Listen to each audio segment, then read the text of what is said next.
Hey everyone. So major inflation is coming and it's going to hit all of us in a very big way. And I want to talk about why that is and what you can do about it. Okay. So what is inflation? Well, the effects of inflation are when the prices of everything rise, meaning the prices go up. Now, people who are either ignorant or stupid will tell you it's due to corporate greed. And that is the same way, when an aircraft falls out of the sky and everybody dies, somebody says, "Oh, the problem was gravity." Well, I mean, blaming prices on corporate greed is like blaming a plane crash on gravity. Gravity was always there. If a plane crashed, something went wrong. Corporate greed is always there. If prices are going up, something else happened. It's not greed, especially because in the case of Kroger, the Kroger's total profit margin is about 1.4%. So there's no possible way that corporate greed is causing food prices to go up when their profit margin is only 1.4%. Literally, that's all of Kroger's profit margin. Even Walmart only has a profit margin of barely 3%. So if you think the entire problem with inflation is that the prices are 1% too high, well, then you could argue maybe you want Walmart to make, 2% profit instead of 3% profit. But nobody I know is arguing that. Everybody says the prices are 20%, 30% too high. Obviously, that is due to government money printing because corporate greed is only factoring in, even if you consider profits greed, which I don't. Profits are return on investment. If you don't have return on investment, you don't have any investment. And so you take away profits, you take away return on investment, and then the investment goes away and you don't have any groceries anymore. So profit is a good thing because it is return on investment as long as it was acquired in a way that did not involve using the government to rig the system, for example. Okay, so inflation is caused by government money printing. It is felt at the cash register, at the gas pump, and other places. And the easiest place to spot inflation is fast food prices and grocery prices. The reason the price of gas goes up and down a lot has a lot more to do with Middle Eastern policy and oil production in Saudi Arabia and a bunch of factors that are sort of more far flung. So it's harder to use the price of energy as a measure of how much money the government is printing because there's so many other factors at play. Food production is much more stable, meaning if the prices of food and groceries are going up, that is much easier to tell that the government is printing a ton of money because, food prices are not nearly as affected as oil prices by things like Middle Eastern wars and things like that. Okay. But back to the question, how do I know that inflation is going to be really high? And the answer is because it has to be. And the reason it has to be is because the US government is in such a mountain of debt right now that there's no possible way to get out of it other than inflation. And here's what I mean by that. Okay, anytime you're deeply in debt, you have three options. Always three options if you're deeply in debt. Option number one, you can pay down the debt. That's not going to happen. Nobody in Washington, D.C. is fiscally responsible, meaning financially responsible. Neither of the two political parties has any desire to cut spending. There's just no way we're going to pay down the debt. Like nobody with a straight face is claiming that we have any chance of paying down the debt, and nobody's even pretending that we might pay down the debt. Like there is no concept whatsoever of a balanced budget or financial responsibility in Washington, D.C. So option number one, where we pay down the debt, and it's also mathematically impossible. Sorry, I drove through a dead zone there. So the debt at $36 trillion is now so large that it is also mathematically impossible to pay off the debt. So even if the people in Washington woke up tomorrow and said, let's get serious about paying down the debt, there's no way. The economy is just not big enough that regardless of what your tax revenues are, there's just no way to generate enough money to pay down a debt as large as the United States has. So there's option number one, that we pay down the debt. Zero chances that's happening. It's mathematically impossible, on top of the fact that there is no political will. Okay, so option two is default on the debt, which is to say, hey, we owe 36 trillion, but people are not going to get all 36 trillion. They're going to get a 20%, 30%, 50%, 80% reduction, and we'll just pay them back some portion. That is also not possible because the largest debt holders are countries that are like Japan and China. Well, those are nuclear neighbors, which means they are people we owe money and they have nuclear weapons. And not that they would use them, but we're not going to go to China and Japan and say, hey, thank you for borrowing thank you for loaning trillions of dollars to the United States over the last, decades. We're just not going to pay you back. there is there is zero chance that the US government is going to go to Japan and China and just tell them, hey, we're just not going to pay you back. It's just not going to happen. So we're not going to pay off the debt, and we're not going to default on the debt, which means there's only one other option, which is we inflate our way out of the debt. So what does that look like? It looks like running very large inflation numbers for a series of years. 8, 9, 10, 12, 15% inflation. And if you run that for 2, 3, 4, 5, 6, 7 years, you end up cutting the size of the debt as compared to the size of the economy. So right now, I can't remember the numbers. The debt is like, I don't know, 30, 40% larger than the entire size of the US economy. And obviously, you can only tax a small percentage of the economic activity in any given year before you basically just crash the economy. So that's what makes it unaffordable. But whatever that percentage, the number that's in my head is 135%. I think the national debt in the United States is something like 135% of GDP. Anyway, whatever it is, it's a large number because I think the US GDP is somewhere in the 20 trillions, if I remember, mid to high 20 trillions, and the debt is 36 trillion. So I think it's 135% of GDP. But again, and GDP is gross domestic product, which is a poor measure of economic activity. But it is a measure. It's a bad measure because government employees count. So literally, if you hire government employees to dig holes and fill them back in, that counts as productive economic activity in GDP, even though it's not. And it also GDP also counts like the production of bombs that blow stuff up. So if we generate a bunch of bombs, sell, ship them overseas and drop them on people, that counts as economic activity under GDP, even though I would argue it should not. So anyway, so the government, there is a 100% chance that the only way out from under the massive debt is inflation. And the way that works is the government prints a ton of money, uses the ton of money to pay down the debt, which causes the prices of everything worldwide to rise significantly. But as a result, even though the $35 trillion, some of it is paid off with basically just printed out of thin air, the fact that there is so much more money in the economy means that the debt as a percentage of the size of the economy is smaller. So let's use some simple math here. If the US government overnight suddenly doubles the amount of money in circulation, the prices of everything doubles, but the debt does not double because the debt does not automatically go up with inflation. And so the debt is still 36 trillion, but the size of the US economy is the measuring stick has been distorted, but it's technically measured as twice the size in US dollars because the US just magically printed twice as much money. So that's really the only thing a country can do when it's way past the tipping point on national debt is print a ton of money, use that ton of money to pay down part of the debt, and then basically allow inflation to run really high for long enough that the debt as a percentage of the size of the economy is much smaller. And then, basically the government just starts all over with, debt to GDP instead of 135%.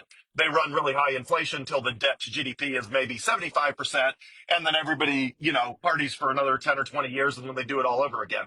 So that's what happens. All right. So what happens in that scenario? Well, the answer is in that scenario, you get totally screwed. So how do you get totally screwed? Well, when the government is printing vast quantities of money, your income is not going up nearly as fast as all the government money printing, which means all of that money, while it's serving to pay off other people who own government debt, the amount of things you can buy with your paycheck or with the amount of money you have saved goes down, meaning you are poorer, even though the government has basically shifted the debt burden from themselves to essentially, they've made you poorer in a roundabout way. So what can you do about it? Well, of course, my solution is you buy Bitcoin. You buy the one asset that, in my opinion, is virtually guaranteed to increase in value significantly faster than inflation. The other thing you could buy is stocks or real estate. The problem is, if you look at stocks and real estate over time, they tend to trend largely with the amount of money in the money supply. It's called M2. But if you compare, for example, the S&P 500 and the M2 money supply, they track very closely. And what that means is over time, over say 10 years, you may look at your stock portfolio and it may have doubled in value. But the reason it doubled in value is because there's twice as much money in circulation. And with twice as much money in circulation, the purchasing power of that money is half as much. So again, you may feel good about your stock portfolio having twice as much money in it just by the numbers, but the truth is your purchasing power has not actually gone up.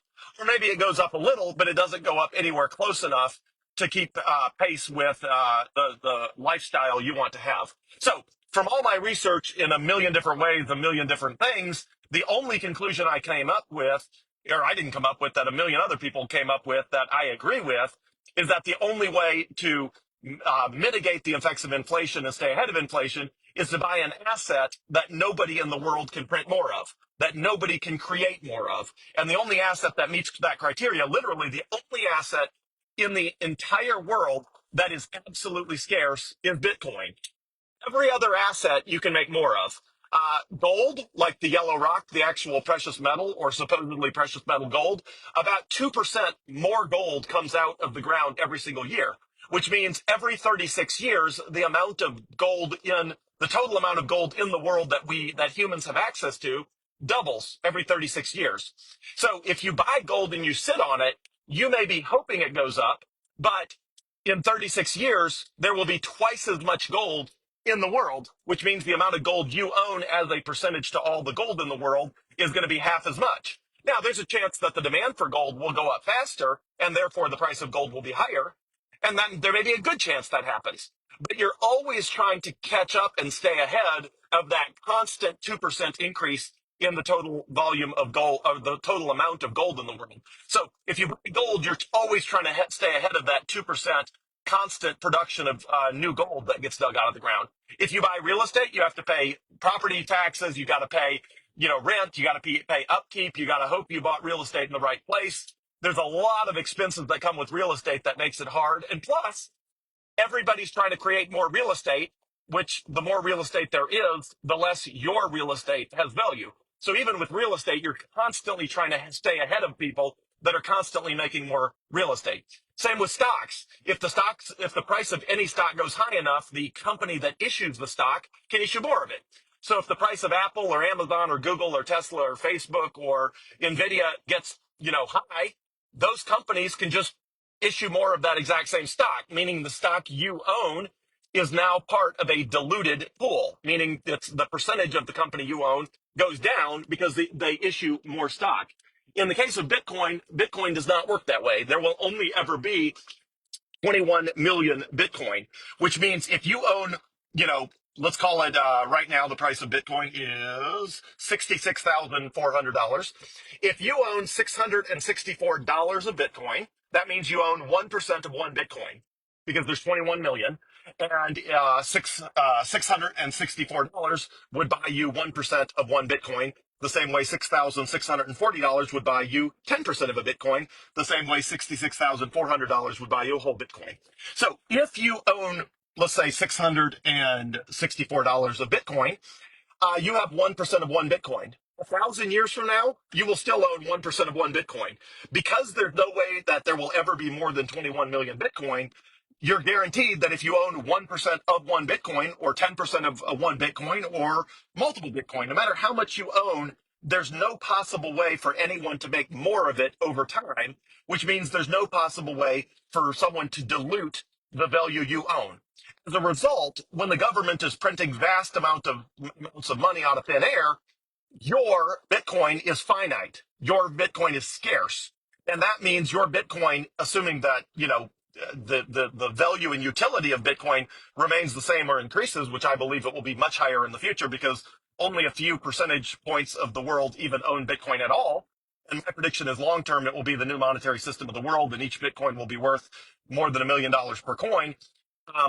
So as long as, something does not change that thesis, you're owning with Bitcoin a finite, scarce amount of an asset that nobody can print more of. And because nobody can print more of, it's the probability that that asset will retain its value over time, in my opinion, is higher than any other asset because every other asset someone can make more of. Bitcoin is the only thing in the world that nobody can make more of, and that there is a hard capped finite amount of 21 million. So to recap here, there is only three ways to get out of debt. One is to pay it off, never going to happen in the United States. Number two is to default, never going to happen in the United States when the largest holders of that debt are fellow nuclear empowered neighbors like Japan and China. One second. And the third way, which is the way that governments always pick, is to inflate the money. They have to because it's otherwise unaffordable. There's no possible way the government can keep interest rates high to try to keep inflation low because the interest on the debt is so high that they pile on another $1 trillion every 100 days. There's no way the government can keep interest rates high because the debt is completely unaffordable when the interest rates are high. And the debt as a percentage of the size of the economy just completely runs out of control. So the only solution is the government's going to print a ton of money and use that to try to keep interest rates down, which keeps their borrowing costs low. So that instead of borrowing $1 trillion every 100 days, maybe they're borrowing $1 trillion, I don't know, once a year. Instead of, it's still going to keep going up, but at least it won't go up at the same insane rate. So they're going to print a ton of money. You got to stay ahead of inflation. If you think inflation was bad in 2021, 2022, in my opinion, you ain't seen nothing yet because that was sort of like in the 1970s. There was a small bout of inflation. Then the government sort of got it somewhat under control. And then there was a massive bout of inflation that followed, which was much more aggressive and much more problematic. And I think that's where we're headed in the coming years in the United States. So what do you do when you think somebody's going to print a ton more of everything? The answer is you buy something scarce that nobody can print more of, and that is Bitcoin. It's the only thing in the world. It is the scarcest thing in the entire world. Um, period. There is no other thing in the entire world where there's an absolute 100% fixed finite supply. Literally, Bitcoin is it. That's the only thing that meets that criteria in the entire world is Bitcoin. And you are very early because only a couple percentage of the world owns any Bitcoin. And eventually the majority of the world will own Bitcoin.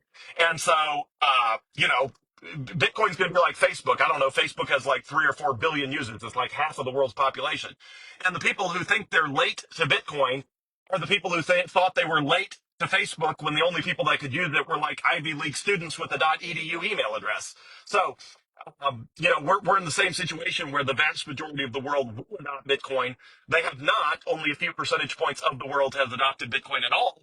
And even that few percentage points, most of them have only adopted Bitcoin in a very small way. So I think it's a fantastic asset. It's a fantastic time to buy Bitcoin. And I don't see any way out of the quandary that the United States is in, which is they're in a mountain of debt. And the only way to get out is to print a ton of money. And their definition, printing a ton of money makes prices go way. And in order to get the debt under control, you got to have very high inflation for quite a few years in a row in order for the debt as a percentage of the U.S. economy to come down significantly. And that's part of why they print a ton of money and drive high inflation is because it brings the debt as a percentage of the size of the economy down to a manageable level, at least for another 10 or 20 years, and then they do it all over again. So the question is, as the government does that, are you going to be sitting in a lifeboat with Bitcoin? Are you going to be sitting not in a lifeboat hoping that you somehow survive a massive mountain of inflation? And, which side of you're on is entirely up to you. Hopefully, all the resources you need to understand Bitcoin are on my Facebook page. They're all there. Everything you could possibly want to know is on my Facebook page. All you got to do is scroll through my posts, read the stuff that seems relevant to where you are in your Bitcoin journey. And it's not that hard. Buy Bitcoin on Coinbase.com.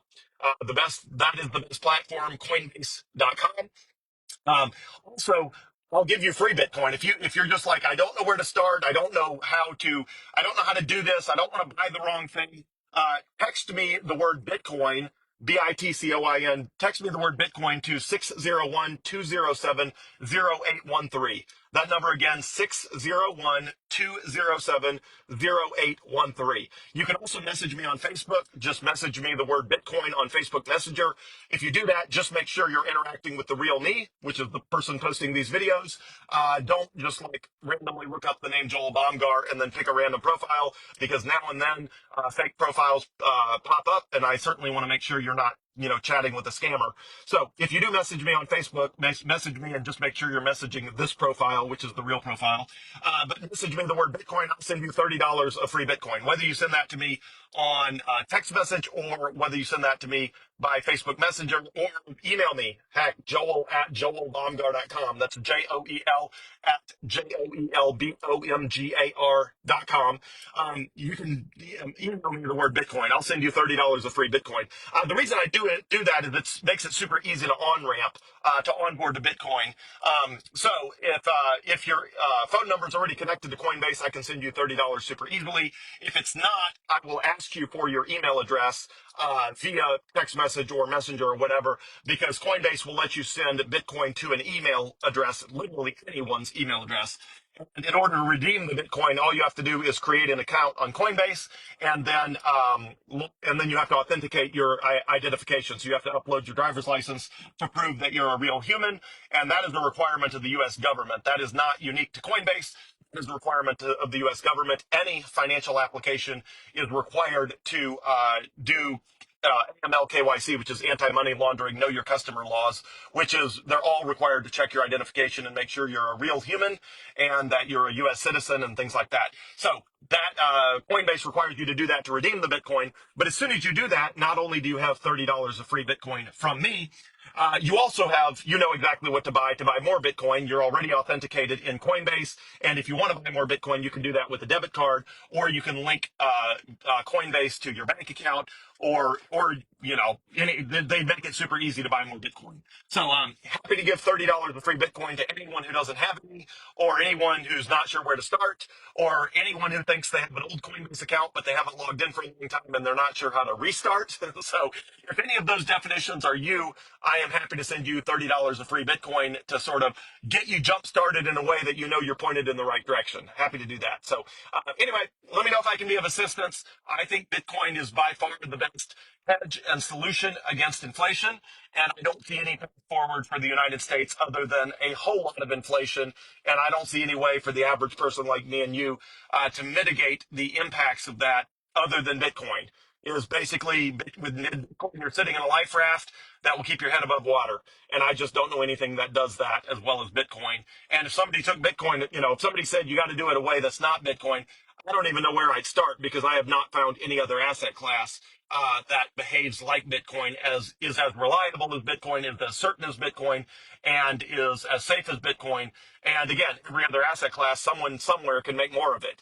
Even gold, someone somewhere can dig more of it out of the ground, twice as much every 36 years. So I think Bitcoin is the answer. Happy to get you started by sending you some free Bitcoin if you're interested. And let me know how I can help. I love helping people on board to Bitcoin, because Bitcoin has been transformative in my life. And I think it could be the same in yours as well. And happy to help. So let me know if I can help you start your Bitcoin journey or continue your Bitcoin journey. Happy to answer questions and do anything you possibly need. Just let me know. Thanks.